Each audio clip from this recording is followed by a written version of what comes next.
the information, and it's 7:07. Hmm. Okay, and we'll be getting off at 9 o'clock. Okay. Give or take 2 minutes if you're in the middle of a sentence. Okay, you're live. We're live. What'd you say? Okay. I said we are live. Go ahead. Okay. All right, this is the Imani Group Network for Children and Families. This is our monthly Zoom meeting, which is taking place today, Thursday, from 7 to 9. This is July 30th, 2020. Our topic for today, would someone, okay, here it is. What are some of the challenges we are currently facing? And what is your thinking on ways to address them? Many challenges have come up since the last time we met, which was on Juneteenth. And after we have a lot of questions we want answered, we've been traveling, some of us. Yeah. This is our opportunity to hear some of the things from our membership and also get some of your views. That's about it. Shall we start with who would like to start? Did I call on you? Okay, Michelle? Okay, so I thought broadly of this, and I came up with this. I think one of our main challenges is disinformation and misinformation. That is chronically part of the dialogue that we hear, no matter where we hear it on the media, you know, from other people. There's a lot of information out there. We're getting it from many, many sources, but the reliability of the information that we're getting is suspect in many instances. And to give you an example of that, early today, I saw an article in one of the papers in which they showed this white supremacist who had gone, this was when the Black Lives Matter protests were going on for George Floyd in the very, very beginning. And he had this, he was dressed all in black. He had on almost like a black gas mask, and he had on a black helmet, a black outfit, and a large black umbrella, which he was shielding himself with. He was very tall, so you couldn't almost tell that he was white, except for the black gloves he had on. You could see that there was like a little area of whitish skin that you could see. And he was in the AutoZone store, and he was going from pane to pane, breaking windows. And this was during a peaceful protest. And basically shortly after that, there was a melee that began where people broke into the store after he did this. He was in with a hammer. And today they revealed that this guy was a white supremacist. And the video that I saw probably... Hello? Hello, this is Rena. Sorry. I just came on. Okay. So the video that I saw at the time of the black people, the Black Lives Matter people were challenging him, saying, "What are you doing? We're peacefully protesting, and you're breaking store windows. Are you the police?" And he kept on questioning, "Are you the police?" And finally, he started to walk away very, very quickly because they were chasing after him with cameras, getting all of this film on the media, and they were posting it. So today, now, 2.5 months later, they finally profiled the fact that this guy was a white supremacist who had intentionally gone into the protests in order to incite violence. And that was purpose of his being there. And they, and so the article was talking about, you know, how white supremacists and Boogaloo Boys and a number of different white supremacist groups have infiltrated the protests in order to incite violence, so to, you know, bring in law enforcement and what we've been seeing in terms of the reaction of the person in the White House with this quote law and order agenda. And the law and order agenda is really being directed towards peaceful protests, but the people who are inciting the violence are not peaceful. They're actually part of the reason why we're protesting in the beginning. And so I just wanted to say that I believe is also part of what we're seeing in terms of the violence in our neighborhood, because I do believe very strongly that a lot of these so-called drive-bys and these black cars, these completely, you know, blacked out windows are not being done by black people at all. A lot of these drive-bys, I believe, are being done by either law enforcement or white supremacists for the same reasons that particular person was in the auto zone breaking up windows. Okay. What is some of your thinking on ways to address this situation? And we can hear from others also. So the part of it is, you know, reviewing your sources of information. You have to review them several times. You have to really look at it. I mean, like I said, the current media trope is going in, you know, to put the protests and violence almost hand in hand. And I think it's to distract from the real issue of what is the protest about. The protest is about the brutality that is directed against us, and the brutality that has always been directed towards us, the violence that's always been directed towards us. So we should not be surprised that they are part of the violence in the protests themselves. Anyone else would like to address this issue? Well, you know, that's one of the reasons I don't like going to these marches, because you can't keep white people out of them, and when they come, very often that's what they come to do, to infiltrate and to disrupt and do this very thing that they're doing now. And I think that the people who organize these marches, you know, need to be on the lookout for this sort of thing.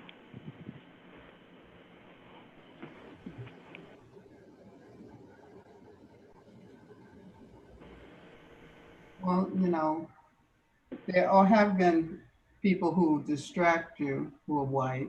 And oftentimes I can remember years ago, there were some infiltrators who were black also. Yeah. This brought that back to my memories, not to suggest that it's only black. Just pick up on that, Esther. You remember the woman that just vandalized the Black Lives Matter Yeah. in front of Trump Tower is a black woman. She's done it twice or three times, I think. Yeah. I think she paid. Yeah, that's a good example. Yeah. And who paid her? Who sent her?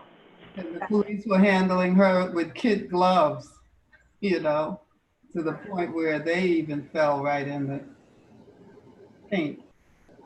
Okay. I think that's... Yeah, but I bet off screen somebody didn't handle her with kid gloves. Okay.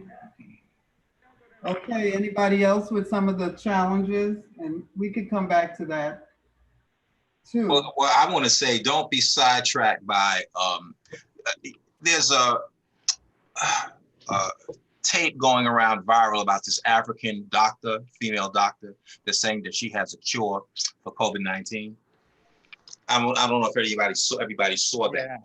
Well, firstly, don't get sidetracked by things like that. First of all, number one, when you listen to what she's saying with such conviction. And when we say things with conviction, people believe us.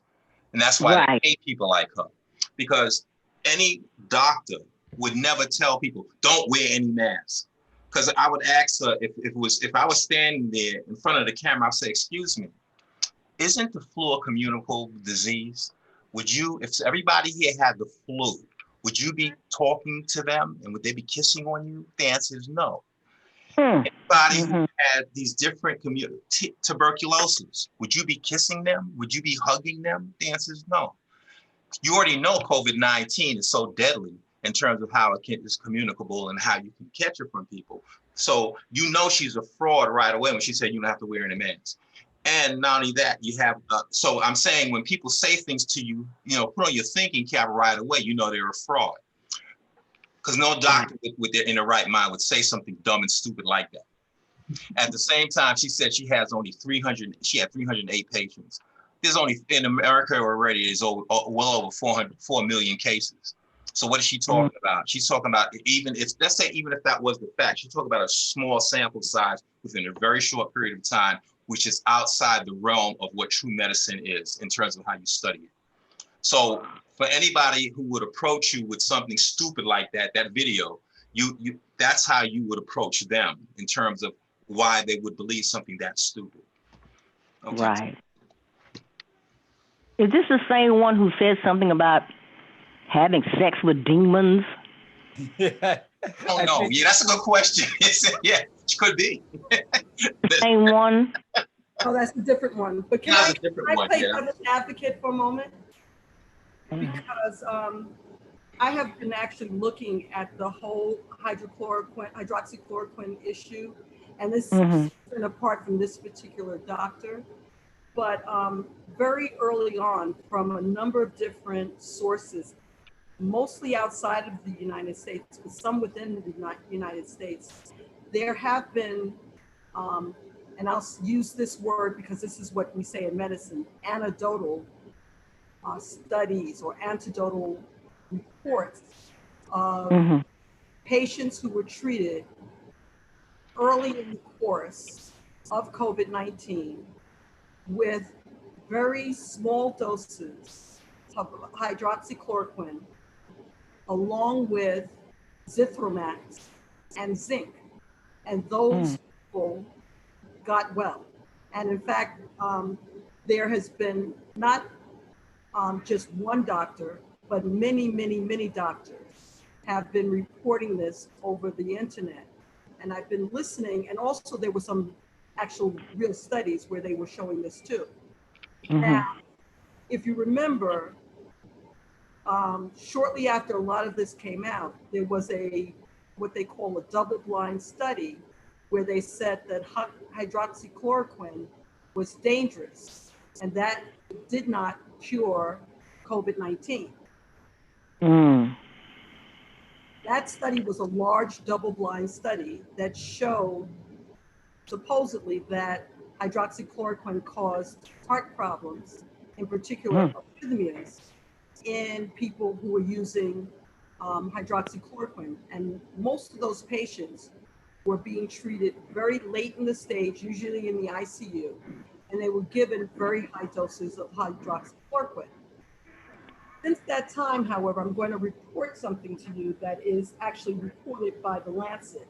Now, The Lancet is a very reputable medical journal. It comes out of Britain. It comes out of Great Britain. It's like the New England Journal of Medicine is to medicine here in the United States. So it's peer-reviewed, it's well-respected. And I'm going to read the first part of it. It says, The Lancet retracts hydroxychloroquine study. It says here, the study was withdrawn because the company that provided data would not provide full access to the information for a third-party peer review, saying that to do so would violate client agreements and confidentiality requirements. With development, we can no longer vouch for the veracity of the primary data sources. Due to this unfortunate development, the authors request that the paper be retracted. The Lancet said. The study was published in May 22 with researchers from Brigham and Women's Hospital in Boston, using data and analysis provided by the Sungosphere Corporation. The study was massive, and information coming from 671 hospitals around the world and medical records of 96,000 patients. In the study, researchers concluding that the drug didn't help curb COVID-19, caused heart problems, and appeared to increase the risk of death. The study had immediate impact, with the World Health Organization and other groups stopping research into hydroxychloroquine.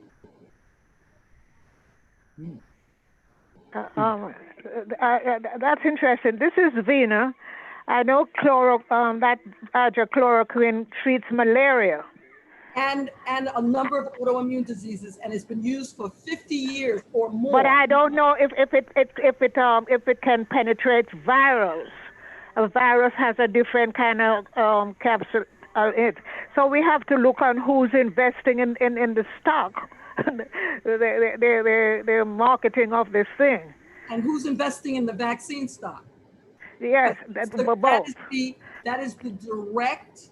Well, the chloroquine is really to treat malaria. People, like went to West Africa with malaria, they use that. Right. But it's not for a virus. I don't think it penetrates a virus. But can I just point out a couple of things that they said when they did the genome study of the virus? This coronavirus, or the SARS-CoV-2 virus, has a genome that is unlike any coronavirus ever. They said that, according to everything that I've read, that it has proteins on it that are inconsistent with any coronavirus. And in fact, if you listen to Dr. Alim Mohammed, he actually said that it is a virus that is a composite of many different organisms. It is a composite of the SARS-CoV-2 virus, the SARS virus, which is a coronavirus. It's a combination of the TB virus. It has components of the TB bacteria. Sorry, not virus, bacteria. That's why they call it a corona, because a corona is like a cluster, I think. No, corona speaks to the way the virus looks. It looks like a crown. It has multiple different spikes on the virus. The virus is an RNA virus, and this RNA virus is a single strand, unlike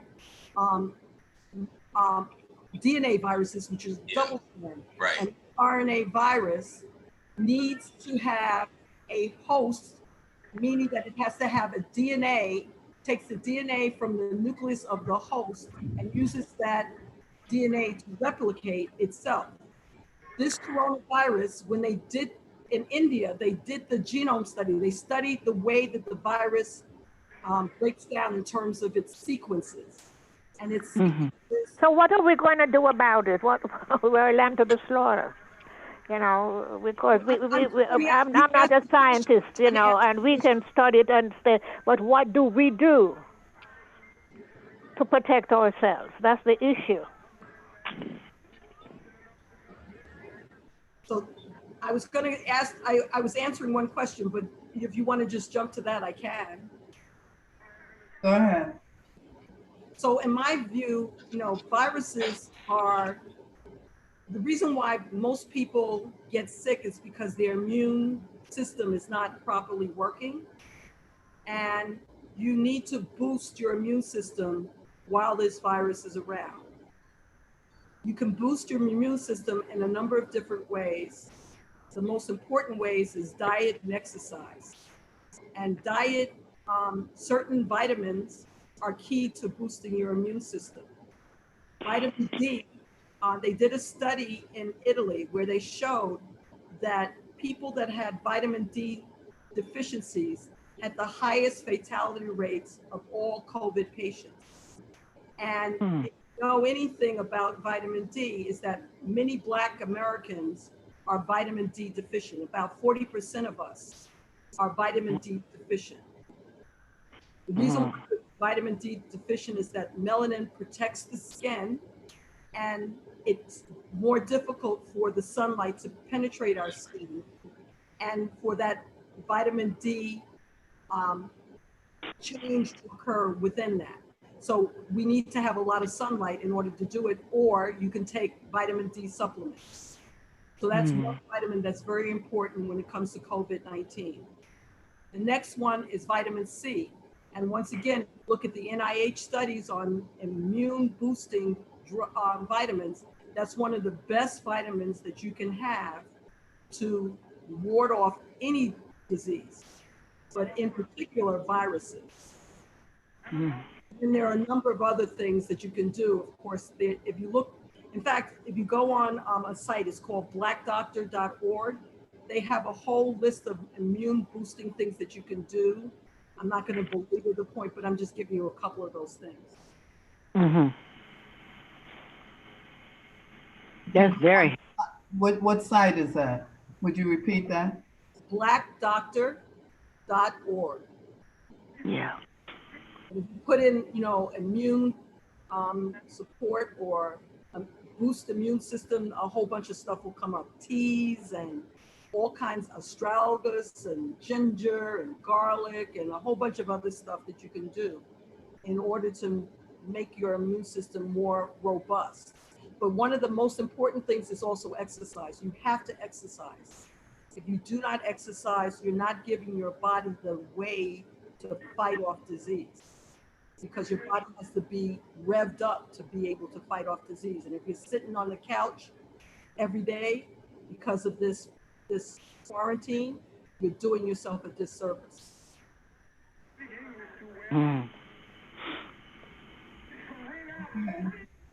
And I can tell you, every day of the quarantine, I went outside. Okay. At least an hour. I didn't come in contact with a whole bunch of people or anything like that, but I do believe that walking and remaining active is key. Wow. Okay. I can send you all the studies that I talked about, the vitamin D study and the vitamin C study. You said you could send them? I can send them to you. Okay. Thank you. That's very helpful, Dr. Michelle. You're welcome, Jay. I want us to stay healthy. I think it's key. We appreciate you. Yeah, I think, I must say that she gets on me all the time. So I know she's a dear friend, but she says, come on, we got to walk. We got to go 10 blocks. I try to get you out there. Let me just throw this in, and I'm going to start doing that, Doctor. But Brother Clem introduced me to a form of exercise, and I've tried it a couple of times. He says to walk to the front, walk forward.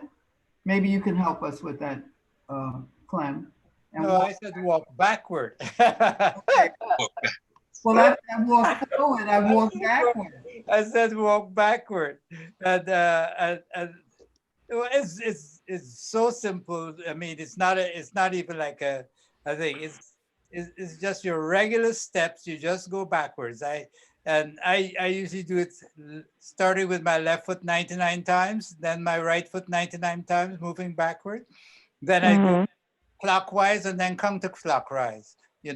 Counting, for as long as you want. If you want to do it for 10 times, it's fine. The thing is that I find that has been the best and easiest way to make sure that my mobility stays, up to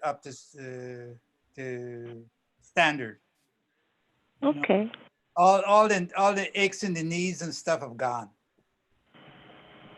I'll try it. I have a trampoline that I use every day, but I'll try the backward walk too. And the thing is, it's so simple because you don't have to do it fast. You don't have to you know, it's Like when you say walk backward, uh okay, so you have to go where you have a lot of space. And no, you don't. okay, tell me. Because if you, I do it on the, I have a little rug. I walk backwards on the rug, and when I come to the end of the rug, I turn and go in the other direction and just keep going until I'm finished. That's it. So you don't need a lot of space. Okay. It's just the, anyway. Thank Esther, you. just want to tell you, someone ran a marathon on their balcony. Oh, really? Yeah, you don't need a lot of space. You just got to keep on going. Just keep going. Okay. I think she's destroying all your excuses, Esther. I think that's what's going on here. Serious. I see these ladies and they're walking, Good. and I'm going to, you know, start like early in the morning though. 'Cause I we can also didn't- send you my chair yoga class, my yoga class. Okay. All right. She says, okay. Okay, someone else? Thank you. Thank you, both of you. Getting back to our questions, what are some of the challenges we are currently facing? Well, I've got a challenge that I feel, but you know, I tend to be a very conspiratorial person, so so it might just be my mind. But one of the things that I remember from the 70s, like around 71 and stuff, was the, you know, the SDS and all those other groups coming through and everybody getting excited about, you know, they're cooperating with the Panthers and they're cooperating with this and this. And in the end, we got wiped out, and they're still, you know, they went into college and changed became, some of them became quite right wing and stuff. So I'm Right. looking at what's going on now, and I'm thinking, what do we have? Yeah, I was going to say in place but we don't have the movement we had before. But what do we have right now, given especially our young people are getting an experience of all these other people saying Black Lives Matter, and they're believing that this is like life. When I'm saying that no, this is like, okay, this is something happening, something is happening, but this is not, people's human groups do not change like that overnight. Right. And we should know that. Some of us don't.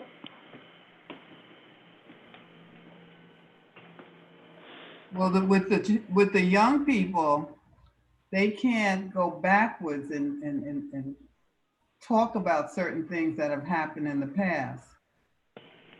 You know? But my thing is that my generation Mhm. didn't enough prepare, and certainly the generation after mine, and I guess, you know, we did not prepare the people enough so that they have that information as a part of their consciousness. They may read it, but they don't feel it because we haven't told them the real truth about how those things were, you know? I find that most young people have a partial understanding. But anyhow, that's just my. No, I agree with you, Clement. I'm not even sure that a lot of adults had a full understanding. It's not just the young people. Yeah. You know, a lot of our leaders misread what it was we're up against. Yeah. And planned strategies around their understanding of what the problem was. Yeah. And then realized, you know, 3/4 of the way in, oops, I made a mistake. Yeah. That wasn't the problem after all. Mm-hmm. The problem was something else or something much deeper. Well, you know, Peter always says we started fighting for equality and ended up fighting for integration. Okay, but maybe both readings were flawed. Mm-hmm. Dr. Du Bois thought that we could achieve equality, and then he realized that, no, that's not possible. Yes. Dr. King thought we could integrate, then he realized that's not possible. Yep. So there are two readings there, and both of them were flawed. I agree. And they both admitted that their thinking on it was flawed. It's not that someone else made them realize it; they realized it. So how do we expect our young people to understand what the problem is if the adults who went to prestigious institutions and academies got it wrong?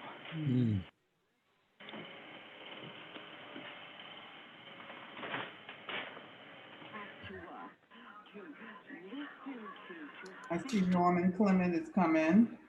Oh, yes, ma'am. How are you folks doing today? But now you doing. Well, roll, Norman. Where have you been? Huh? Well, I've been All righty. I've been Don't tell us. a role model and invisible man here. So I'm Okay. Mhm. So that point is well taken, J.E. Can you tell me how what you think there's a ways of addressing these young people and many older people who are just not aware? Okay. Mm-hmm. Lynn, you have your hand up? No. I'm just, I don't think it's any One way of secret. addressing it, and this is just a quick, because I'm thinking, is for us to utilize, we were talking about this, utilize some of the spaces that we have in our churches and in our schools, children are not going to be going to school in the normal way that we know it. So we might seize the opportunity to spend maybe 2 to 4 hours a week, maybe more,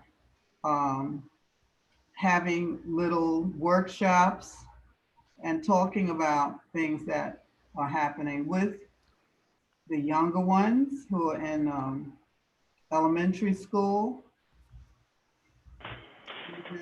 the middle school ones. I mean, that's one way of that we ourselves can set up something on a Saturday. It wouldn't take up a lot of our time, but I think it might encourage the young people to see things differently. And we have so many videos, that we can even share with them about what happened in the past. yeah. That's just an idea. One of the areas that I was going to address was this area of education and how we could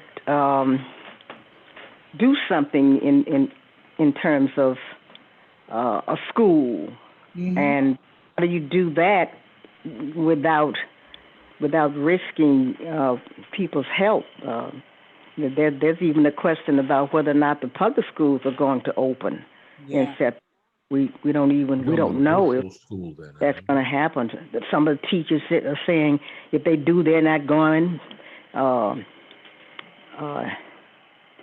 some of the parents are saying if they do, they're not sending their children. And other parents are saying that the shutdown of schools was a blessing because the children are not learning anyway, and so a unified response to the whole thing. And if we started something on a Saturday, who would send their children?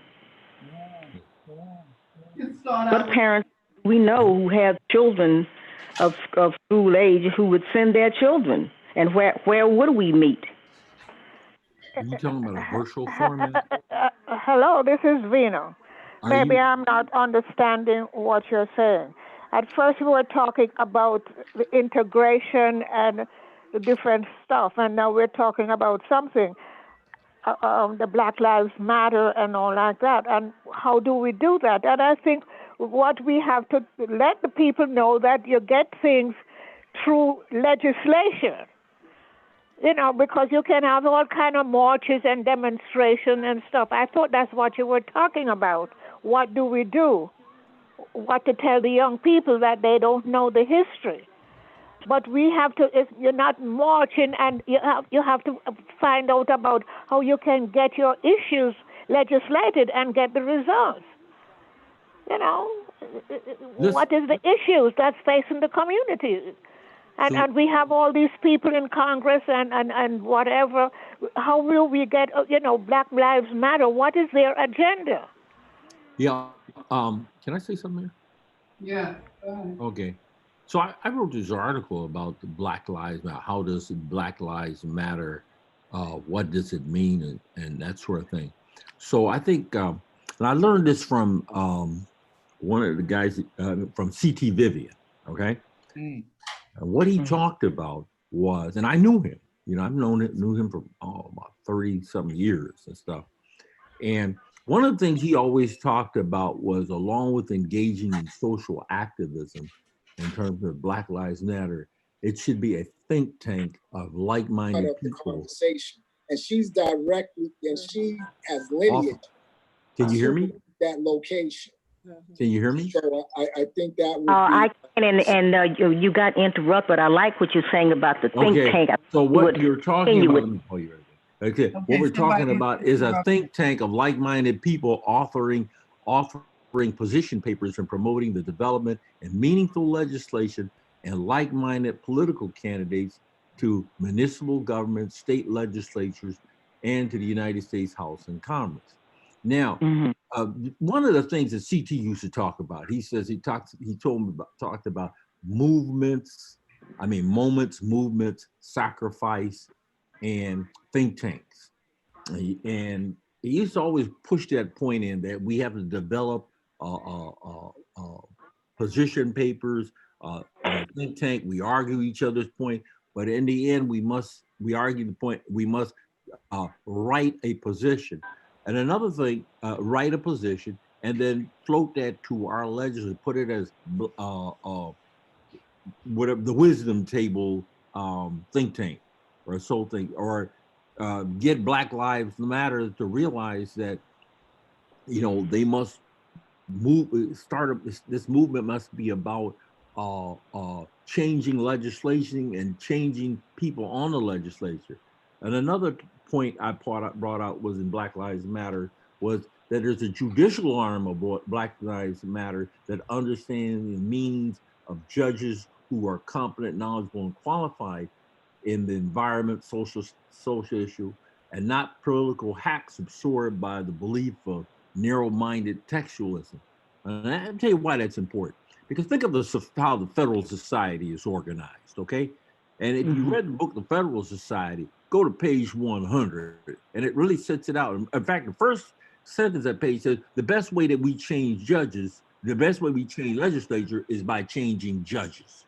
Yeah. And so we've got to, read this in the Federal Society. In fact, on page 100 of the book, The Federal Society, they talk about inclusion and diversity, to which they are opposed to it, and why they're opposed to it. And what they're saying is that we're not a part of the Constitution. With that textualism business, that we're not a part of any sort of participating within the Constitution. And these guys are now your federal judges and your people who are in your law clerks and those sort of the mindset needs to change. And that's where Black Lives Matter needs to have that component of judicialism. And that's based upon a breathing constitution, as we can call it, which is encompasses respects to all lives. It's just what John, good God, I'm losing my mind here. But our dear brother John Louis. Lewis. Lewis, good. I'm telling you, man, the Alzheimer's is setting in fast here. But don't And worry, I hope you'll get by. Vivian You'll get past. talked about respect to all cultures, respect to our culture and stuff. Right now, there is a vicious attempt there is not an attempt, but there is a movement to exclude us from the Constitution of the United States. All this participate, everything based on textualism. Yeah. We need to understand what that is, because remember, the Federal Society is a fascist think tank, and right now they control the judiciary. Again, the best way to change the laws, and their conclusion is change the judges. And then finally, we must believe there's a struggle. I talk about a struggle. We got to look at Black women, man.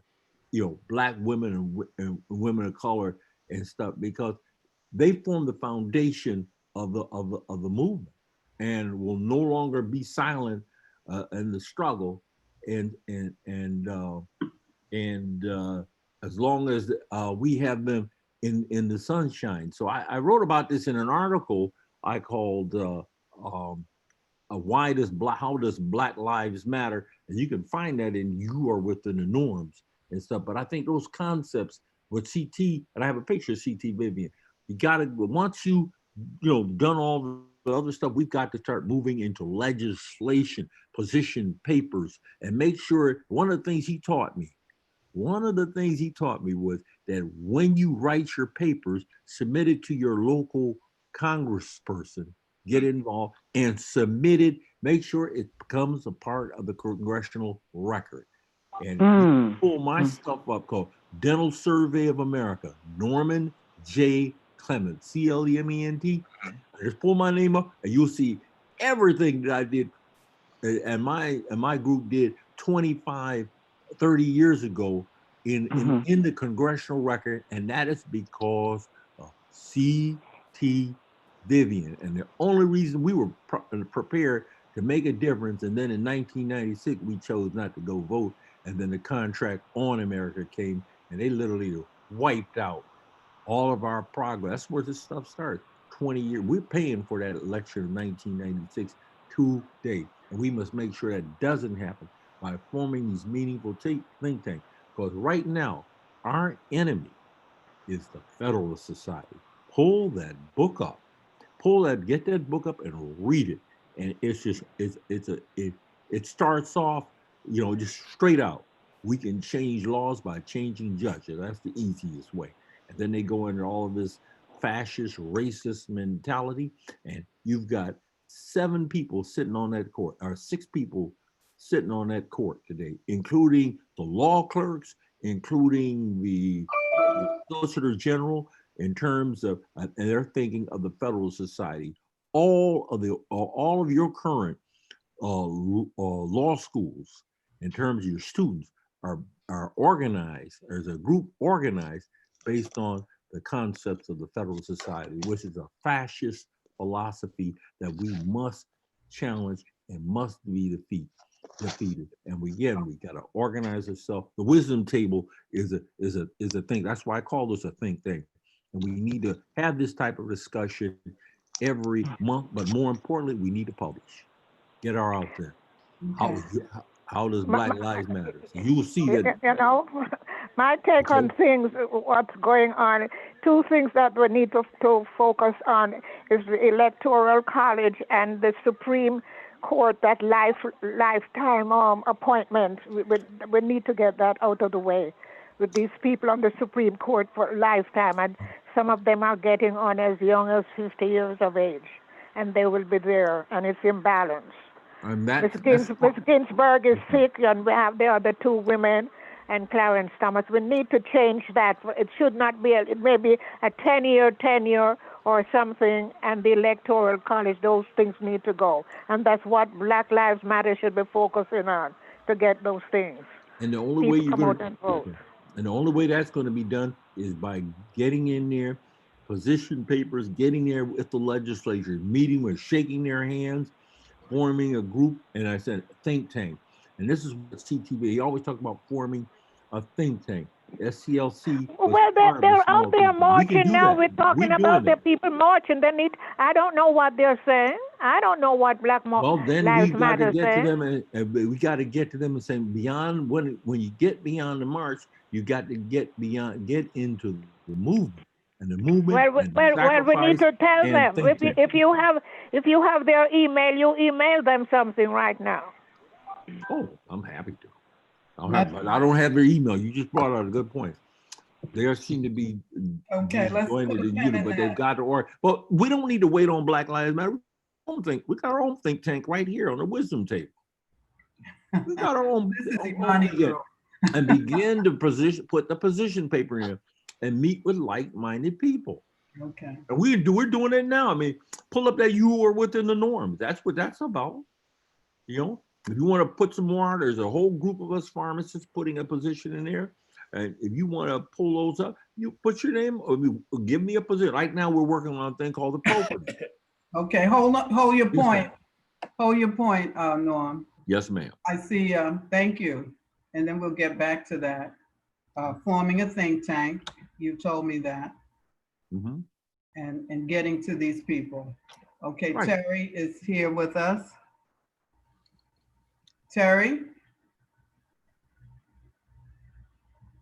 I don't know how we get Terry in on this. Terry? Are you sure she's here? Yeah, I see her.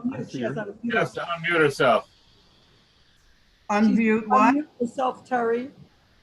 Unmute herself. Terry, unmute yourself. Okay, how do you do that? She has to unmute herself. You can do that on her screen. She got to do it.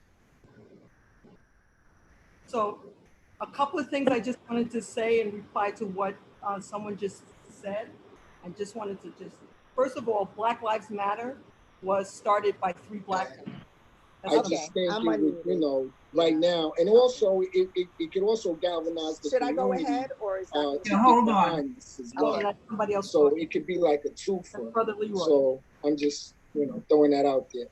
What's that? Okay, so Cynthia had her hand raised. Thanks. I love what Prince has been saying, and I support all these ideas and echo it. And this may either be getting ahead of the game, or should we take advantage of the moment? And if we are able to do something like that, you know, there's this this artist organization that has done the hologram of George Floyd, and it kind of shows up and then it kind of disappears. And they did this fantastic art project just the other day, really. And I think it would be so great if somehow we could have the hologram of the exonerated 5 over the laughter space, right? That's incredible. You know, and as a hey guys, it's coming. It's coming. Yeah, that's a great idea. To get people going. But I think that if we could contact that organization that does those holograms and have their images, it would be really something. That would be pretty fantastic. Oh my God. I'm glad I thought of that. I am too, Chris. Yeah. But again, we still have to publish. Power. Yeah, I just like to say there's so much technology out there. How? Okay. And we need to look into that as well. Well, that is to me that's a novel idea. Again, we have to publish something, and Harlem Network News. I mean, put something in there saying this is our position, and something where the wisdom table position is such and such, so and so, and we need to explore. Voting rights is a big one. You know, voting, these simple things, and get our legislators to look at these these journals and affect policy. They need to be directed by us. If we put forth a policy in the first 100 days of the Biden administration, we start beginning to appoint judges of that are like-minded or progressive, whatever. But we will have our selection of judges. Well, we want, if you know a judge, some judge, let's put a selection, say this be like this one, this one, this one, this one, and give them 10 names. They can't ignore it. Excuse me, right now the courts have been stacked. The president has stacked the courts with young lawyers for lifetime. So I don't know what Biden can do. Okay, hold on a minute. Ma'am, there's going to be openings. Hold on a minute. Okay. This is not two-way, okay? Okay. Okay. I don't know why I see Terry's muted. I sent her a text telling her that she's muted. Okay, just hold on a minute, Norm. Yeah, So somebody said, can I just talk about one thing? Because yes, ma'am. A lot of people don't realize how much has happened since the protests has happened. And I do think that it's important to say, and this was as of June 5th, what has happened since the protests began. Within 12 days of the same protests, Barbara? Barbara, you wanted to say something? Yes, Karen. I think along with the mission statement, our vision should be clear and concise, right? Because the mission statement actually gives light to the vision. Am I and our unmuted vision. now? We can hear you, but there's somebody else talking in there. Okay, let me just step away for a second. I apologize. I'm actually on another meeting, and I had told Esther that I was going to step in. I'm on Community Board 10, and we're in the middle of planning and working on putting a monument in Central Park for the exonerated 5. Yeah. So it's like way critical I be on that meeting because, you know, I want to assure that we're involved in it. And the next meeting that we have, I really would like as many people from this project to come and sit in on the meeting, you know, because there are people that are in this project that have expertise. And, you know, I want to assure that as we move for this project, you know, obviously the blueprint is going to be what a normal blueprint would be, but I want to make sure that our people are the ones who lead the way in this is way critical. So I heard a little bit about what you were saying in terms of the position of the wisdom table, the position of the Imani group. And I was telling Esther, I don't know if now is the time because you're still trying to organize things, but I would really love for the wisdom table and the Imani group to come on Harlem Network News to share some of the policies, some of the things that are on the table, and just to really have a discussion. But, you know, when I was speaking with Esther, I don't know if it's not the time yet because you're still trying to work out a lot of internal things. So, Ms. Terry, that yes, sir. idea of the exonerated 5, okay, works well with this concept in terms of when we talk about writing issues about justice and judges on courts and that sort of thing. It's a monument also to injustice and why we must be eternally conscious of who we put on these courts and who and have our people in place. In other words, a think tank, just like we could do the very same thing that the Federalist Society do. And say, well, we want to judge whoever you have there in New York. You know these people.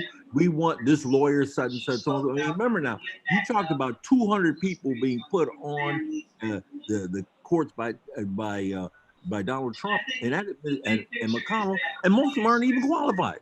Some of them have never been to trial. Right. We got people who have been to trial. We got people, let's say like I'm just throwing a name out of Mara Wiley. Okay, hey, she qualified right now. Laura qualified right. I don't know who's the local lawyers here, but every last one of them who's had some trial experience is better qualified than what they got on the federal bench now. And we need somebody mute themselves. There's a lot of background noise. It's very difficult to hear. Yeah, we need to articulate that position, and that monument serves as a symbol of what happens when you have injustice and stuff. And in fact, one of the brothers became a lawyer, right?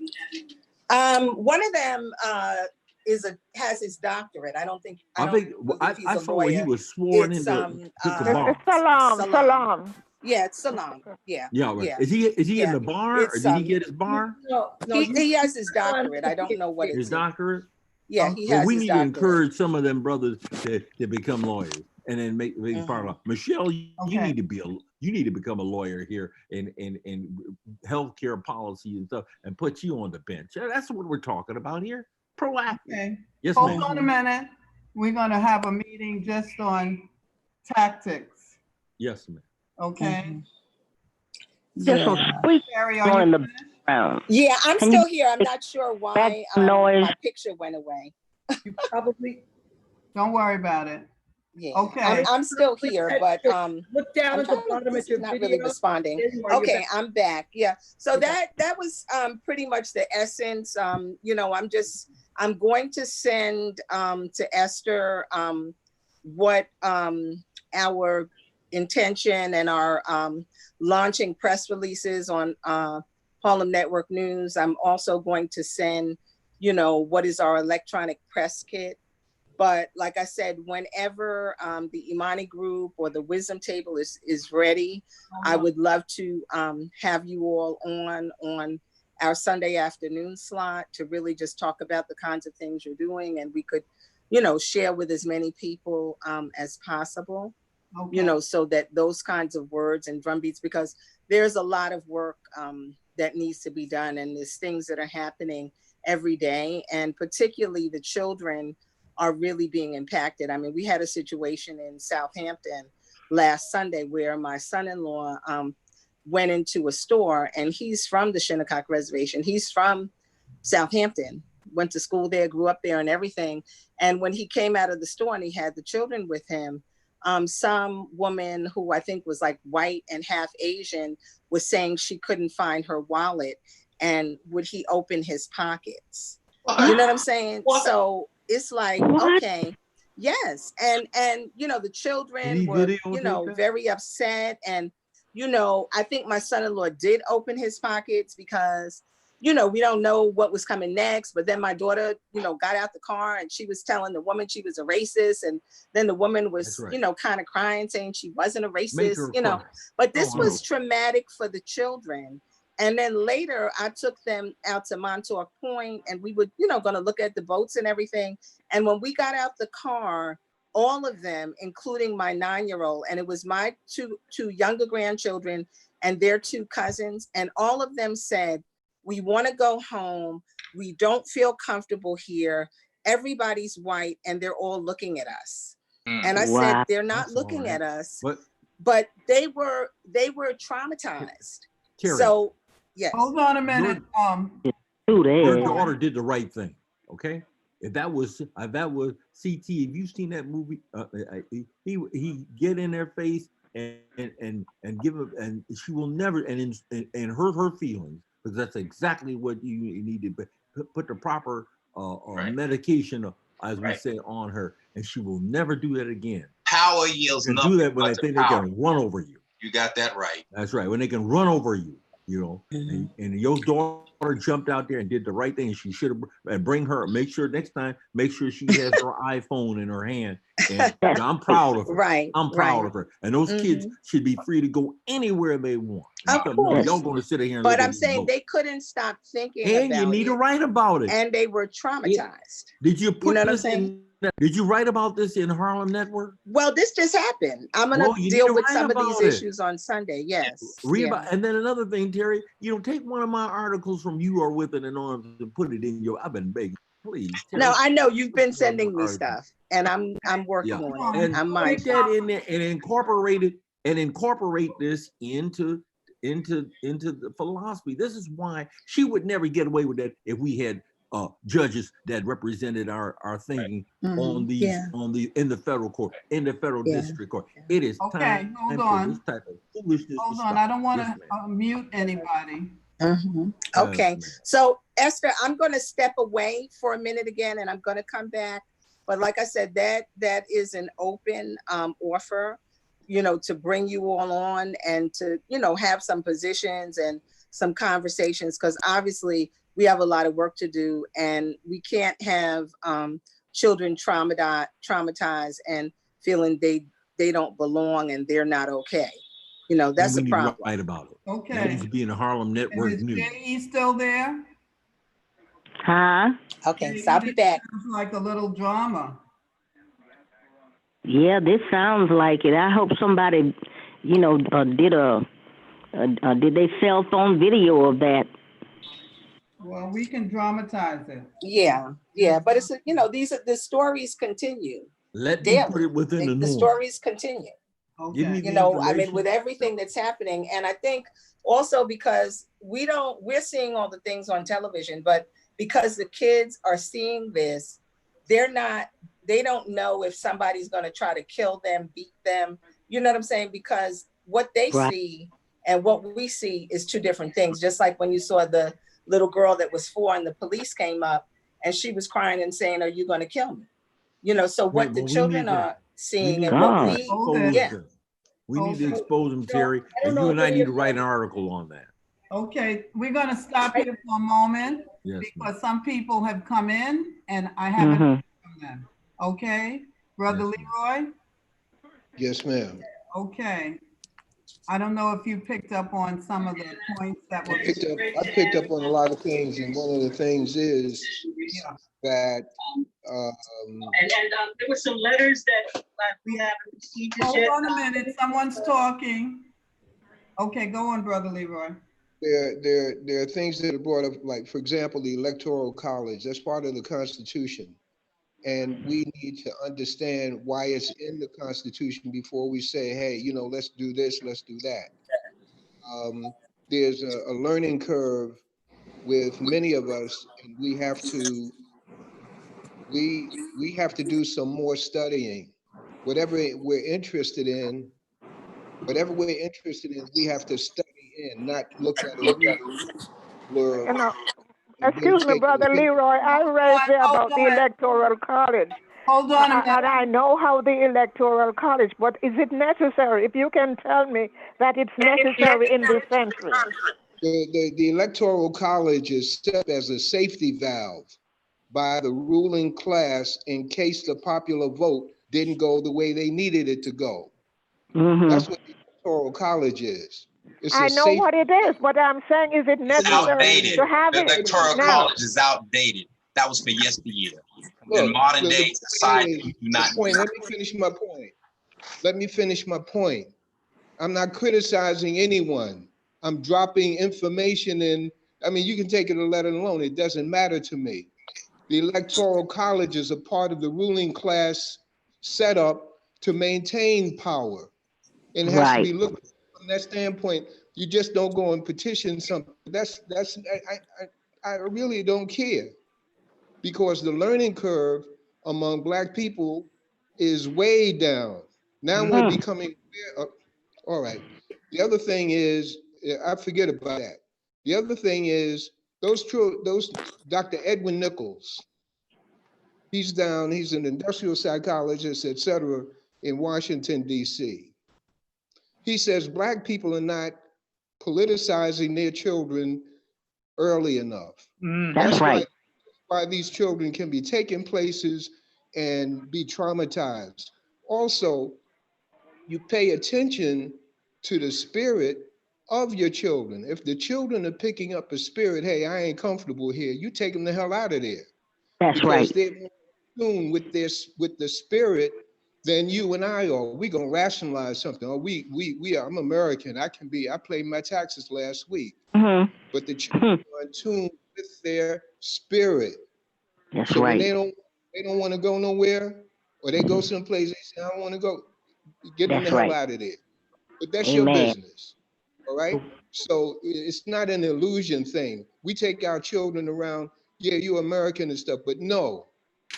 Things are happening today to make it plain as to what we're dealing with. Not that we're inferior, we're dealing with the people who are absolutely vicious. And they will kill your child. They will kill your child in the hospital. They will kill you. They will give your child a needle or a vaccine that'll make that child autistic. That's today, 2,244. These are the people yielding with.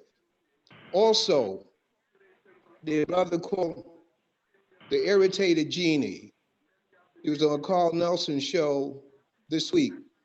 You put Carl Nelson show in Google Chrome, and his shows come up, and you look for the one, Irritated Genie.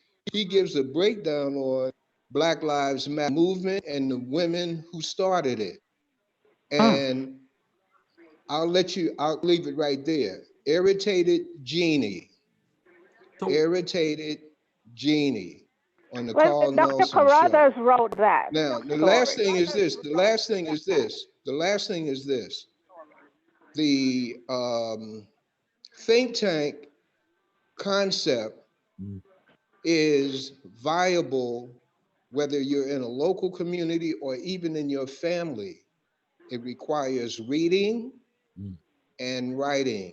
And research. All it requires is reading some books you're interested in and then coming together every 2 weeks and reporting on what you have read from the various books. So if you have 5 people in a group and you're interested in the Electoral College, the Constitution of the Federalist Society, understanding that they got books on it. They got books across the zoo. And what you do is you take one of the books that you're interested in, not one of, if the group is interested in, a group of 5 people, whomever they are, you're interested in that subject. One takes one book, another takes another book, 5 books, and you read on it and you report to it. That way the group reads 5 books at one time. A think tank is very important. And when you put it in writing, as Brother Norman is saying, it becomes a document. It may not be seen by no more than 25, 50 people, but the idea is there. That's the benefit. And then when you look at a think tank, nobody can outthink Black people. That's right. And I'm saying that on a serious tip. We go into white America, their corporations, their academia, their political arenas, and we think the hell out of us of a problem and help them solve it. But we're traumatized coming back to our own community, our own church, and putting out a promotion sheet on fried chicken Sunday. We can't do that, but we can put together a campaign for some damn chocolate, whatever, for the major corporations. I'm saying that there's viability in everything that's said. I'm not saying this, that, and the other ain't viable, but you got to look at what you can win with as quickly as you can win with. That's the point. Can I make a statement here? Can I say a statement here? The young lady who's interested in the electoral college, okay? Let me incorporate that in what Brother Leroy was saying, okay? If you're interested in the electoral college, okay, and its dissolution of that particular unit, the Congress has already set in place a committee that's going to take a look at, removing the electoral college. Young lady, that's where you need to be. You need to be able to do the research, okay, and send position papers based on the wisdom table or based on the Imani group and saying, this is our position, and you will get their attention. That's how the policies of a think tank come into play. It's not just sit there and say, well, I know about the electoral college. Learn about that electoral college and then submit policy position papers or policy statements to the people who are forming the commission on electoral college, and you will be surprised the input what benefits your input would have, and they would and put your name on it and say this is what C.T. Vivian taught me. And so I always am interested, and we can do this in anything else that we think of. But the thing is that I've learned, okay, because under this, you are within the norms concept of going in and attacking, for example, the DEA. I get up every morning. I get up every morning and I tell people, stop worrying about what they're going to do to you. Let them worry about what you're going to do and worry about what you're going to do to them. Every day. That's it. So thank you. I only raised that issue. Have you ever studied about Grant's, Ulysses Grant, when he was taking on the yes, ma'am. Let her answer. She's replying to you. Oh, yes, I only raised that issue in terms of we're talking about people protesting the black Black Lives Matter group, and we're saying, what is their program? What is it they want? And I said, these are two issues that they could focus on. Yes, ma'am. But what are you going to do about it? I don't need to write any paper about it. No. They need to. How do you get things done? Is this what I'm talking about? Then you write a paper. You write a position. I don't have to write any paper. I'm not writing any paper. Oh, come We're on talking now. about people who are out there protesting. What are you going to do about it? You're going to get things through legislation. Well, then get there to the legislation and that's what a think tank does. It doesn't. You have to present the position. Nobody's going to do that for you. Norman, there's other people who may want to talk. Can you allow them to talk? Oh yes, man. I can't. Sometimes I can't even hear. Okay, but yeah, let them talk. Yeah, sure. I'm happy. I'm here listening. I'm listening. Okay. Okay. Dr. Michelle was talking about something, and she was interrupted when the phone rang, and I really wish she could complete what she was talking about. Yes, ma'am. I do. I had some information that I wanted, because it was actually based on what was said about, the protests, and that there was nothing being accomplished. And I wanted to point out some of the accomplishments that did occur since the— You're breaking up. Yeah, Michelle, could you get closer to your mic, because you're fading out. A lot of people on the phone can't hear you. Yeah. Okay, let me go closer to the mic. I was sharing it with. There you go. Very good. Okay, so this is just since June 5th. So this is over a month and a half ago. And this has to do with what has happened since the protests began. I'm going to just start reading to you. Okay. Within 12 days of sustained protests, Minneapolis bans the use of chokeholds. Charges were upgraded against former police officer Derek Chauvin and his accomplices, and they were arrested and charged. Dallas adopts a duty to intervene rule that requires officers to stop other cops who are engaging in inappropriate use of force. New Jersey Attorney General said the state will update the use of force guidelines for the first time in 2 decades. In Maryland, a bipartisan work group of state lawmakers announced a police reform work group. In Los Angeles, City Council introduced a motion to reduce LAPD's $1.8 billion operating budget. New York Governor Andrew Cuomo is urging the state lawmakers to enact 911 Amy Cooper false accusation bill. New York State Mayor announcement to defund the police and relocate those funds to community programs.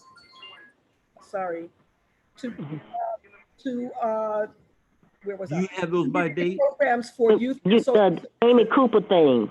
So start with that, and then keep going. No. Okay, so I go back. New York City Mayor's announcement to defund police and relocate those funds to community programs for youth and social services. Was that implemented? I'm not sure. I know they had a defund. The thing is that we don't know where that money is going to, so we need to know where that money is. Okay, yes, ma'am. The police brutality captured on cameras leads to near immediate suspension and firing of officers in several cities. For example, Buffalo, Fort Lauderdale. Denver, Colorado banned the use of chokeholds. Officers will also have to report to a superior anytime they intentionally point a firearm at someone while on the job. Right. Celebrating Confederates are removed in cities in Virginia, Alabama, and other states. Street in front of the White House is renamed Black Lives Matter Plaza. Military forces begin to withdraw from DC. These are some of the things that have happened, and there's many more that are hard to measure, but this was written as of June 5th. Okay. But do you have the specific dates as to when these happen? You say date. No, I got this off of the, right. This was written by an attorney I know. Okay. But now, did they follow through? Like, for example, the suspension. She has more. If you go to @Villanova Law, you probably will find more. Yeah. And are you in communication with these folks and making sure that these things get done? And no, I'm not. Norm, I was pointing out. Yes, ma'am. I was replying to the issue about what have the protests done, and I was trying to point out some of the things that the protests have accomplished. And what you have also pointed out was something that Frederick Douglass said: power yields nothing without a demand, and that is good. We must keep demanding. Okay, so we have some. So Je, I think you had something that you wanted to say. No, And I wanted to go to. wanted you to just finish what you had started reading about what had happened between you said June 5th and the present time, and how the murder of George Floyd had provoked all of these changes nationwide, and I wanted to hear that. I hadn't heard that report, and I wanted everyone to get an opportunity to hear you read that. And I just want to say that was prior to June 5th, and Okay. things have happened since June 5th that I don't have recorded, but I do have. This was all prior to June 5th, so there have been more things that have happened since June 5th that I don't have recorded. I see. Again, that's Okay. all well, that's good, very good. But it demonstrates that, again, what Frederick Douglass said: power yields nothing without a demand. And we must keep our foot on the gas. And you can tell him. So let's keep our knee on their neck. Right. That's right. Okay, where are we now? I had to go take a break. Mm-hmm. All right. Nora, Yes. talk to me. And Well, then I'll Clem after Nora. We got to give everybody a chance here. well, no, I'm just listening right now at this point in time, because and you know, actually, I'm radical. I'm very radical in a sensible way, and yeah, in a sensible way. That's about. In other words, Nora, you're human. You're human. Absolutely. That's what you are. You're human. Absolutely. You know. And what I find out, yes, a lot of times the reason why we go backwards, because I've been in various meetings, and a lot of my brethren seem not to have guts. For example, certain people like the John Lewises will, and you know, people like that will do things towards our benefit, but then when it goes to enact things in the out of that realm, a lot of us will back up instead of becoming more proactive, knowing that we're on a train heading down the track. And I've got a few arguments about that with people, because they talk, well, we have to go slow. And I say, no, we're supposed to go fast. Brother, I like you already, Brother Noro. Oh, no. Oh, I was a kid in the civil rights movement. I have a lot of stories to tell about that. Yes, sir. Yes, sir. I worked on John Cashman's campaign in Huntsville, Alabama. And somebody hadn't been listening to Nina Simone's record, Go Slow. Yeah, what is that? No, sir. And that's our problem. And so we give away those of us who are the ones who are hiding behind a tree, when people like yourselves, like all of us, were out front. They're the ones who inherited stuff, and then they give it away. You talking about run for the tall grass? You're in the tall grass. Exactly. Yes, sir. Like a Clarence Thomas, for example. So that's example. Because and I get no arguments with people about that, because remember, Thurgood Marshall, before he passed, he called him a snake, because that's exactly what he is. And instead of us saying, like, we're going to repulse, we're going to do a number on people like him, they'll say, no, we're going to support him so he could further do us in. And that's, see, so when you're talking to me, you're talking to a different situation. I'm talking about being progressive, and I'm always talking about taking, see, in other words, I equate our actions to basketball. In order to score, you have to have the ball. I play offense, I don't play defense. Good. That's it. No, well, and somebody else, I don't want to take too much time.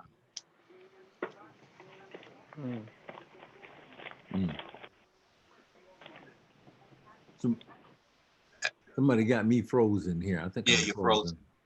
Yeah. Well, you know what you do? Come out for a second and go back in. Here we go, right here. Here we go. I would like for us to introduce our children to Aesop by way of his fables and to tell the story of what Socrates said about Aesop and how he was the greatest philosopher of his day, and all of the things that he had learned from this brother who was an African. And the only reason that his name is not as honored, as highly honored as some of the other philosophers, so-called philosophers, is because he was an African. And we need to recover the wisdom that he left us and pass it on to our children. Our dear sister Clem Marshall, okay? I understand, and I want to hear Aesop too, but I want to see you put Aesop into practice by publishing, by writing about this concern of the electoral college. That's what Brother Aesop wants you to do, not to just learn about him, but to get out there and boogie. Again, I think Sister Michelle gave a beautiful demonstration about how power yields nothing without a demand. And look at the things that have been changed in the past 60 days, just because we have made that demand. And we must keep our foot on. We must seize the time and use it, Brother Aesop's concepts on the table. You know what I'm saying? That's why I need you to write. I need you in this. We need you in this struggle, you know? Yes, ma'am. Norm, listen. Yeah. J.E. made a suggestion. Mm-hmm. I want to add to that. Yes. Aesop, J.E., can you hear me? Yes, I can. That Aesop was an African, and you can share with the area where he was born. Mm-hmm. Okay? I don't think you included that. And that's always been a wonderful story to tell to our children. Yeah. Okay? So But, I just wanted... But Sister Esther, Sister Esther, I knew that Aesop was an African. No. Yeah, we got you. All right, but I also know that he was a rabble rouser. That's what I like about him. And Michelle knew he was African, but I'm just making sure. I just want to make sure we put down that he was a rabble rouser. Okay, hold on a minute. He was like Brother Nora. Okay. He had a mouth as open as somebody's trying to get on and they can't. So yes, ma'am. Got to give Clem a chance because he hasn't spoken. Mm-hmm. And then I did speak. What about Betty Medina? Is she still there? I think Betty's on. Okay. Oh, I'm still here. I'm here. I muted so that you wouldn't hear the noise. Can you hear me? Yes, I can. We hear you. Oh, I'm sorry, Esther. Can you repeat it? Sorry. Hello, everybody. Hi. Hello? I can hear you. Yeah, I can hear you. Hello? Yes, someone else. We hear you. We hear you. Got lost. Yes, we can hear you. Hello? Yes. Hello. I don't know what happened. You can't hear us? Where's Sister Betty? Put up the speaker.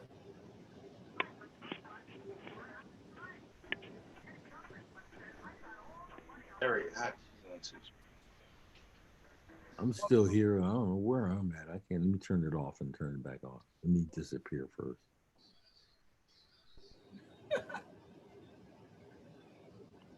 Coming back. Yeah.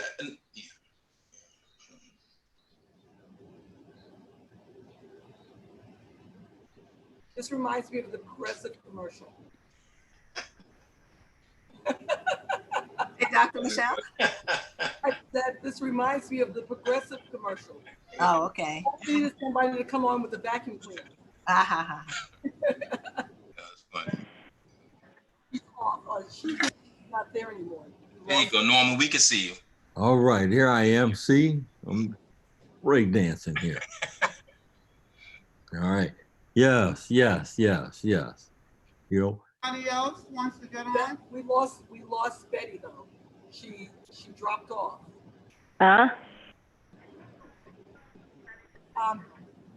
Betty Medina, we lost her. Where did she go? She dropped off the Zoom. Who dropped off? Betty. I don't know. Yeah, she dropped off. We lost her. Maybe she had to leave. No, she was talking, and while she was talking, we lost her. Yeah, the acoustics are very bad. There's a lot of background noise, and it's hard to hear people. Yeah, probably one of the things is this. I think it's is that better? So we'll learn. Hey, Terry. Is that better?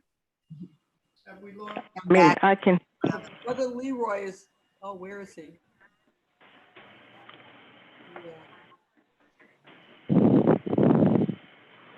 I see Brother Leroy right here. Hey, Brother Leroy. A black person. Huh. Right, talk, Brother Leroy, because. Well, listen, there's a brother down in DC. He puts out the Browder files, the Browder. I think he's the one that does the tours of Washington. At any rate, he was on Carl Nelson today, and he was talking about. He's an author in addition to the other things that he does, and he was talking about Black books are selling more since March. There's more interest in Black books. Black people are beginning to read books that they put aside or didn't pay attention to. Right. And two of the books that pertain to the present time that were written back in the 60s is written by a man I call the most invisible Black man in the month of February, and that's the Honorable Elijah Muhammad. Oh, The two books are The Fall of America and Message to the Black Man in America. There are Black folks who are interested in who they really are and politicizing themselves so that they can politicize their children. Then you want to consider Message to the Black Man in America. Those two books are available at a book stand on 127th Street and Malcolm X Boulevard. Brother Joe is the brother who handles all the books there. And there are other books than that, but I'm just pointing out, because of so-called religion, there are Black people, and also so-called, you guys assassinated Malcolm, there are Black people who will not go near those books by the Honorable Elijah Muhammad. I go near the books and I feed off of them. And I do, and I have done some of the best talk shows in New York since the 70s. So if I can read those, and I'm not begging anybody to read anything, I'm just letting you know that these books are there, they have information in them, and you can grow or even debate based on these books. I remember reading that book in the 60s. Yeah.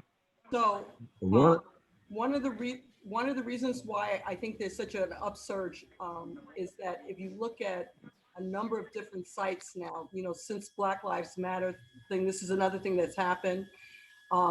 They're all promoting books about Black life, about racism and white supremacy in America, and also even on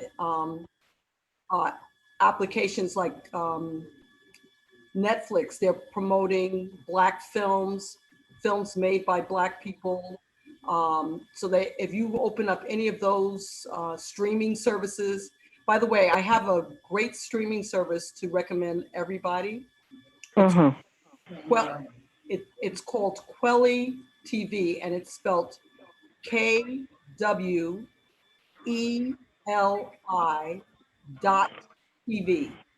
It is a Black film streaming service that is from Black filmmakers, independent Black filmmakers from all over the world.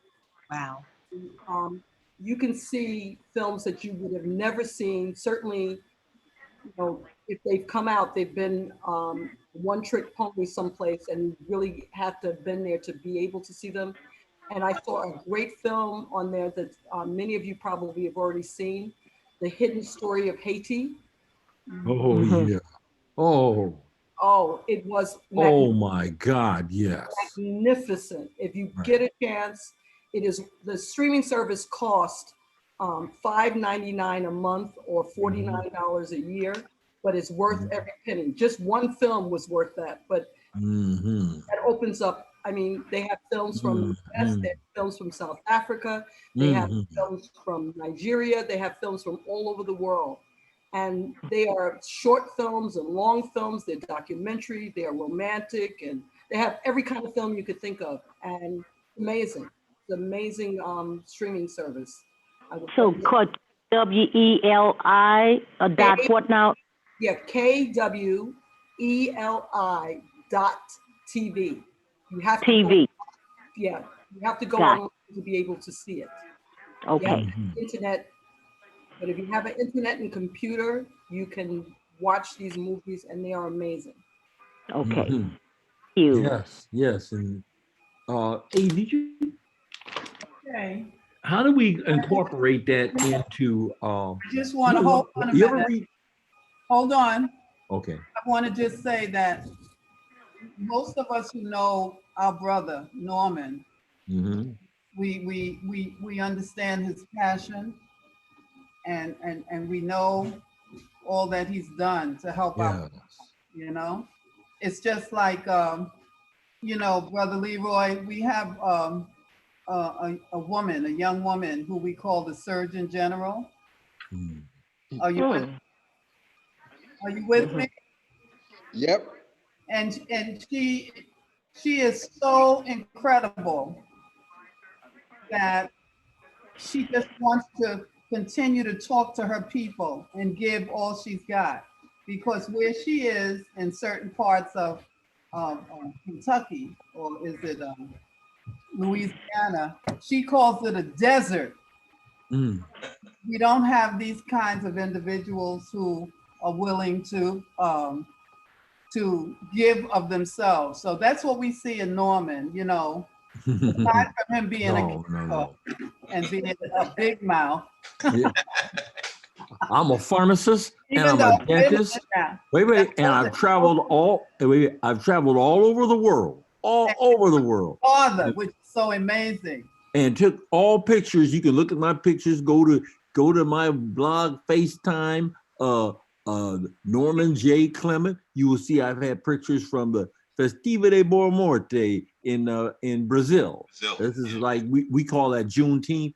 That celebration of, they call the Boa Morte, means that the celebration of the good death. I've been to Panama. Can I interrupt you for a moment? Somebody I new. can go on and on and on. Someone new has come on. Someone new has come on. Beverly. That's Beverly Prince. Beverly, you're muted. Can you unmute yourself? Beverly, can you hear us? Yes, she's here. She's just not. She has to unmute herself. Beverly, can you unmute yourself? Say hi. Arnold, say hello, please. Hello. Hello. Thank you. Dr. Beverly. Okay, there's Dr. Beverly Prince. He's still muted. Yes. He's still muted. Yeah. And Arnold, he's on the phone. Yes. Arnold, you on there? Yes, I'm there, lady. How art thou? I'm fine. How are you doing? I know you're fine. I know you're fine. I'm sorry I'm late, though. Okay, in 20 minutes, could you answer the question of what challenge? What's the name of it? What's the question? Okay. What are some of the challenges that you see, that you've experienced since we last spoke a month ago in our community? Well, there's a lot of new books out. Okay, what is I've been challenge? collecting books, Okay. and there's a new book out that I just recently bought. I'm trying to get into it. but I don't have the name right at hand. But it's been advertised quite often by Claude. Claude Anderson? No, it's about James Baldwin, the new book out about James Baldwin. Okay. Yeah. And Eddie Clark. it's what's the name of it? Oh. Hold on. Can you hold on a minute? I'll get the name. Okay. Hold on. Hold on. I'll go get the name and come back. We'll get you. Dr. Hyatt, what is the question?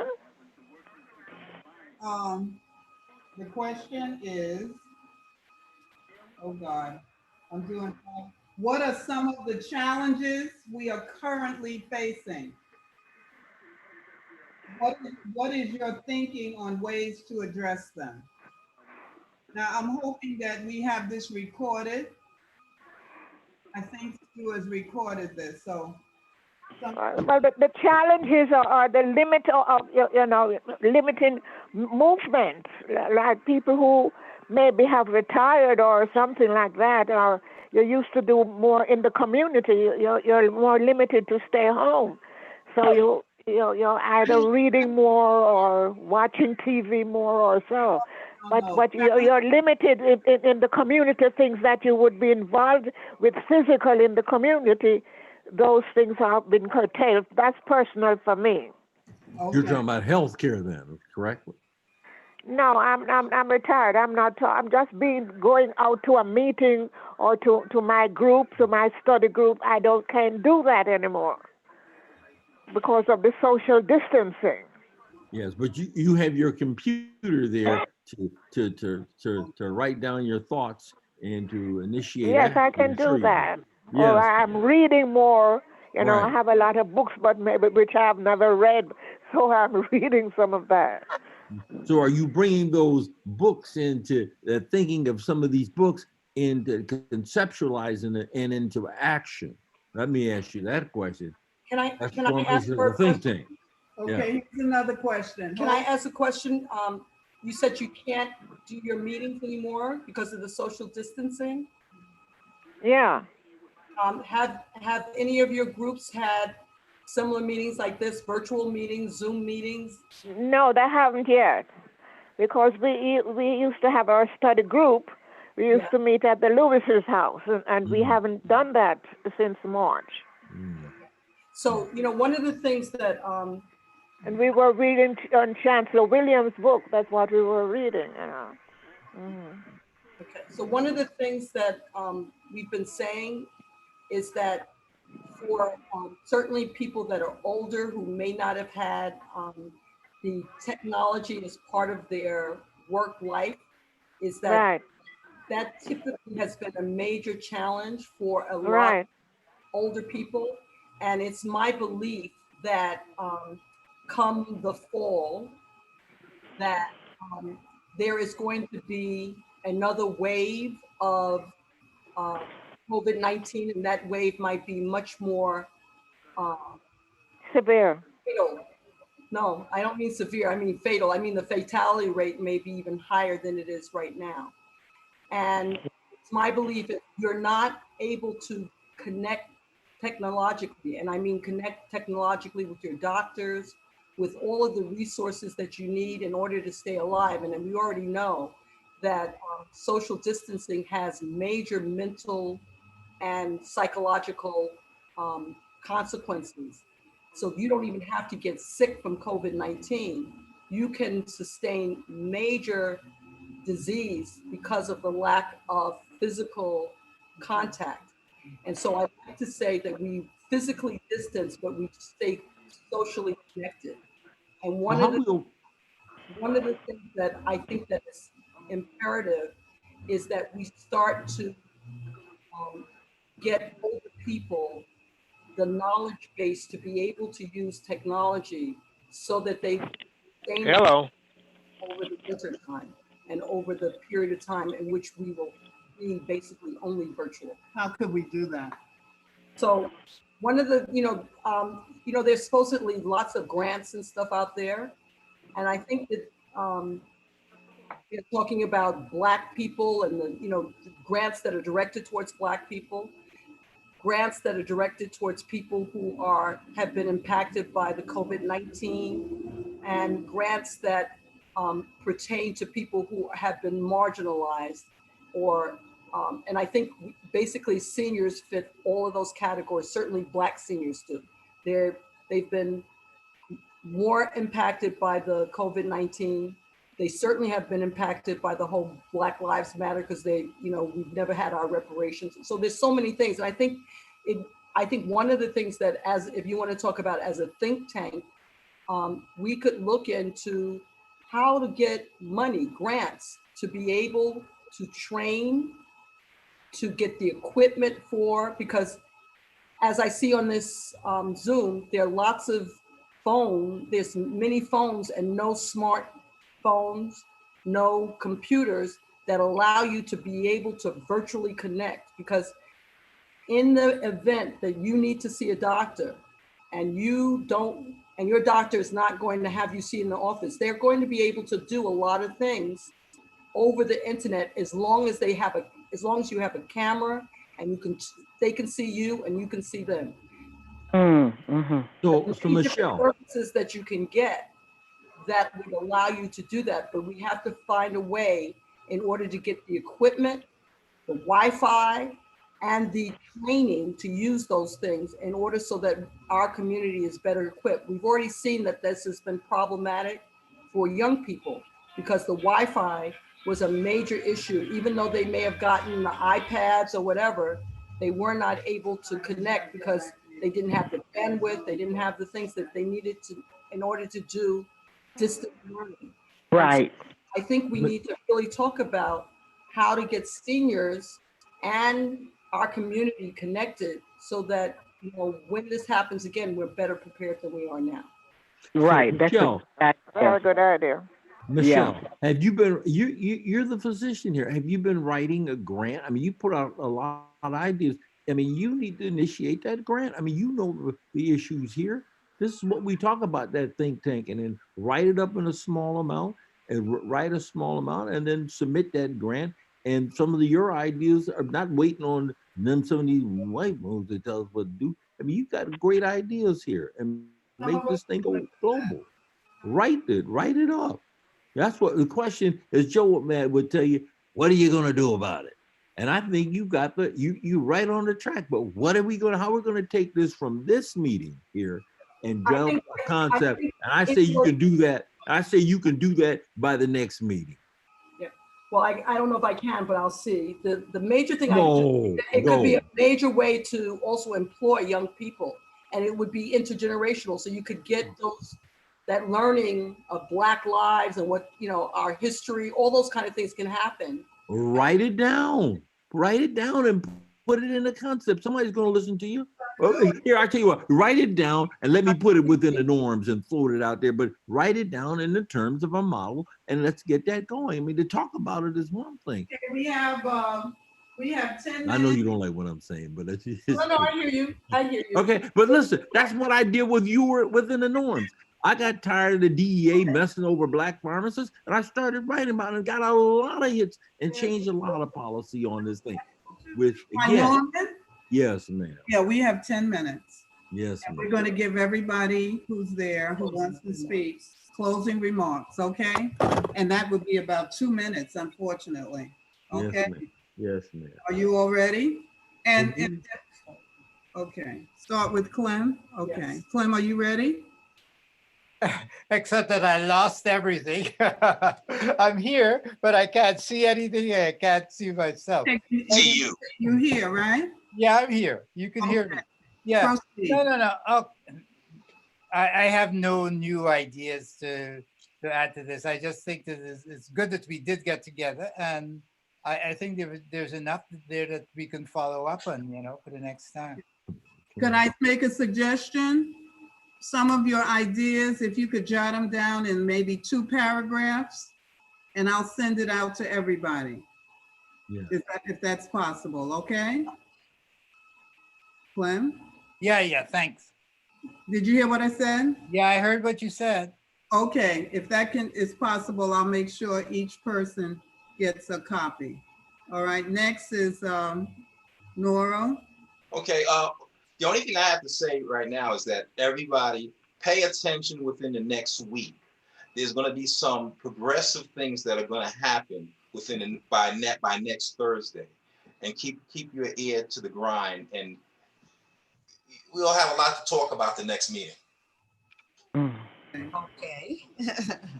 That's a good point, and just what you just said, if you could jot that down. Okay. Okay, and I'll make sure everyone gets it. Okay. Is that Terry? Yeah, I just think that we obviously have a lot of work to do. So I think if we make a list of some of the projects that we want to implement, you know, be it the grants and everybody getting very well versed in being able to get on Zoom or whatever the social medias are. I think it is very critical. And I'm gonna, you know, continue to do the work that I'm doing with Harlem Network News. And Norman, thank you for your support and your ideas. And I will get to those.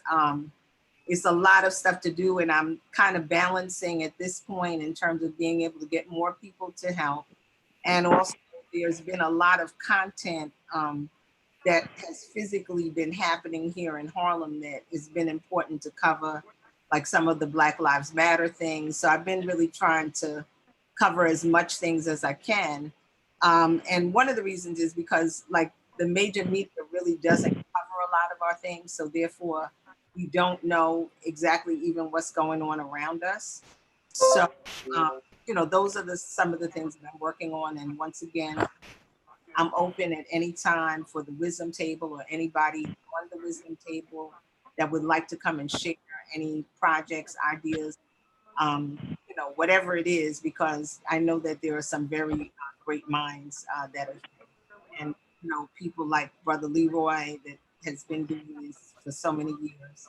That's so profound, and J.E. and Norman and everybody. So that's what I would like to say. So let's continue to do the work. It takes a lot of legwork, a lot of organization.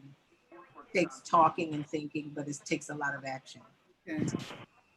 All right. Brother Leroy? Yes, I have been quite surprised that so many Black people are scared to come out of their homes, regardless of their age. I'm just surprised at that because I take in a lot of, possibly because I take in a lot of alternative information, one of them coming primarily from Dr. Jennifer Daniels. And just to note, her information is so profound that they're beginning to take down her videos from YouTube. So a word of advice to those of us who are concerned with getting an alternative point of view regarding COVID and everything else, especially prostate. She did something very informative on prostate. But be that as it may, Dr. Jennifer Daniels. That's still available? I'm sorry, ma'am. The prostate information is still available? It should be in her archive. She did a couple of them, one last year and one some years ago. Definitely on point. The fact that these people are lying to us is reflected in the fact that nowhere in their announcements, none of the major media gives you anything relating to building your immune system. And that right there should tell you that these people are lying. Exactly. That they're holding back the truth from the governor, the mayors. It's just impossible for these people not to have access to the alternative information that's out there that's on point. So we're gonna have to help one another.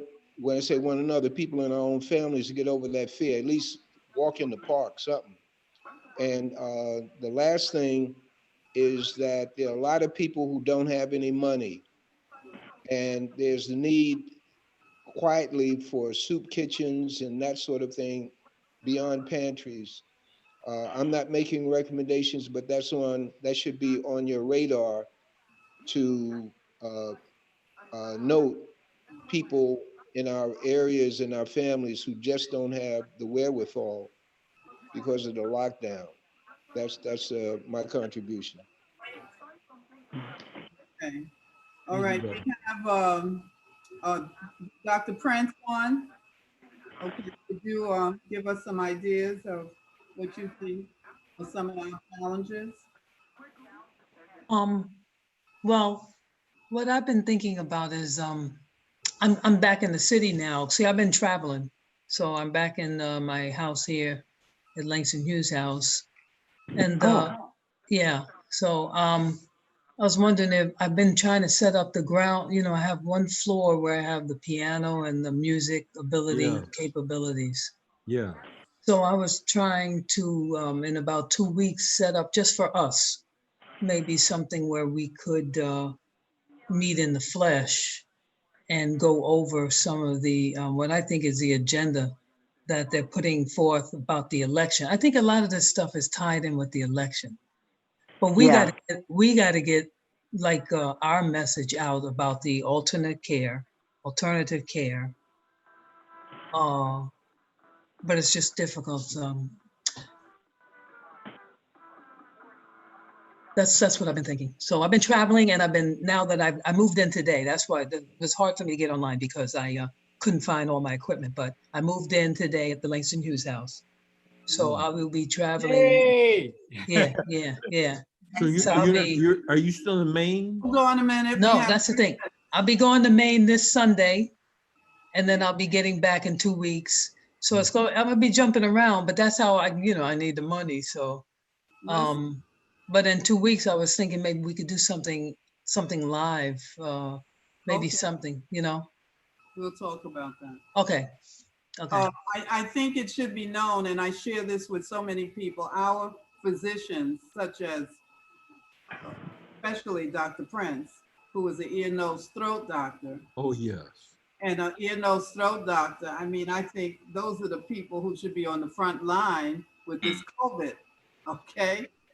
Because I've learned from Brother Norm that our ear, nose, and throat are the portals upon which these bacteria, viruses, thank you, can we can catch these things.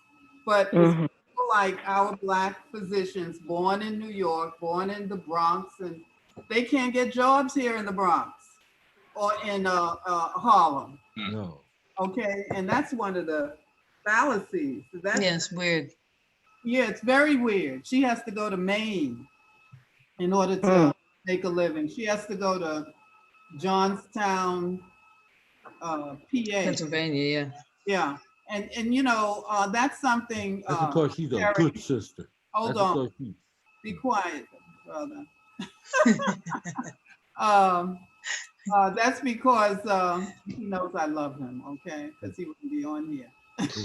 That's because she's outspoken. Okay. I know this. Terry, I think that's something that we need to include with Dr. Prince's permission, of course. In the Harlem Network News. I would like everybody to jot that down, harlemnetworknews.com. Okay, and you can go online at any time and see some of the things. I don't know if Terry mentioned that. Yeah. Go to our Facebook every Sunday. We also usually do like a Facebook Live, but even if you don't have Facebook, you can just click and get in. And I'm open to anyone who would like to come and speak and share with some very critical information. We're gonna come. Okay, thank you. I appreciate you. But we can come. We can attend virtually also, right? Yeah. Right. Especially I mean, I go out and shoot stuff live, but the show things are usually virtual. And there's articles. So thank you, Prince. But I wanted to put that out because that's what's happening. We have about 1 more minute, and I'm not gonna call on Brother Norm because he can't talk for a minute. Yes. Well, first let me just say this, okay? First of all, I think I'll address Sister Michelle. Okay, Michelle, this is a very important idea that you put forth here. And then what has happened is that you can save lives without. We need this written up. And that's and this sort of thing. And this sister who talked about electoral college, we need you to write something on that too. And you also need to read youarewithinthenorms.com. You know, I like the spirit of C.T. Vivian. You know, I've heard her brother Obama talk about Paul. You know, Paul told him to keep his mouth shut, but God said, Paul, you keep your mouth open and expose these injustices around here. And Brother Leroy, it's good to see you, brother. It's good to see you always hanging in there and delivering the good message. It's good to see you. And Terry, keep that Harlem Network News going, you know, because we need that type of information. Now, again, think tanks. That's how we. I was just wondering, hold on, Stu, I see you there, and we're signing off in a second. Stu, was this recorded? This is recorded. It's on our YouTube channel, and I will send a copy of the YouTube link to all of the participants who registered via email. And I'm also going to send a link to one of our websites, safeandsmart.org, that has not only this program, but all the episodes of the Wisdom Table that Brother Leroy has done over the last couple of years, Community and Technology Show, and a number of other community-based programming that we are producing here in New York City. So that's safeandsmart.org. I will send that link along with the recording of this show tonight. So I just want to thank everyone for participating. And I also want to add that, Esther, we are available, our team, if we need to put together some sort of tutorial that might help the seniors to use their smartphone. That's all you need to get on Zoom and to participate visually in these conferences is a smartphone.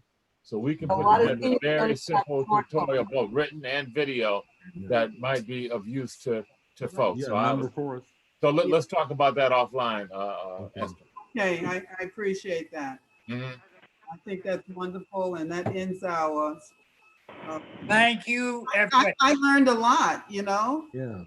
Even though I was bouncing around, but yeah, well, I could hear.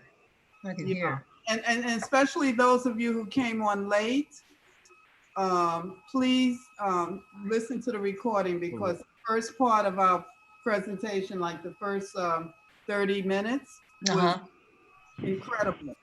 So, Right. Okay. Okay. I get a chance. I'm gonna call him. Okay? Can I say one thing in parting?